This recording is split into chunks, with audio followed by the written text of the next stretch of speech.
আসসালামু আলাইকুম। Hello viewer, সবাইকে ইঞ্জিনিয়ার কেজ সিভিল স্টাডি চ্যানেলে আরও একবার স্বাগত। আশা করি সবাই ভালো আছেন। আজকে আমরা আরও একটি সুন্দর এবং নতুন বাড়ির ডিজাইন নিয়ে আপনাদের সাথে শেয়ার করব। আজকে আমরা যে বাড়ির ডিজাইনটি নিয়ে আপনাদের সাথে শেয়ার করব সেটি হচ্ছে 4 বেডরুমের একতলা একটি বাড়ির ডিজাইন।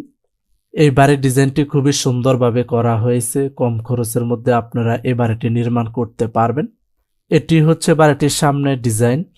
বাড়িটির সামনে একটি সুন্দর ডিজাইনের পোর্চ থাকবে। পোর্চের নিচে দুই পাশে পর্যাপ্ত জায়গা আছে, আপনারা চাইলে এখানে বসতে পারবেন। এই বাড়িটিতে যাতায়াত করার জন্য সামনে একটি মেইন ডোর থাকবে। দুইটি বেডরুমের সাথে দুইটি সুন্দর ডিজাইনের বারান্দা থাকবে। বাড়িটিতে 4টি bedroom, attach toilet, kitchen room, drawing room, dining room, সিঁড়ি রুমের সমন্বয়ে প্ল্যানটি সাজানো হয়েছে। আপনারা চাইলে বাড়িটিকে 2 তলা, 3 তলা, 4 তলা এবং 5 তলা পর্যন্ত নির্মাণ করতে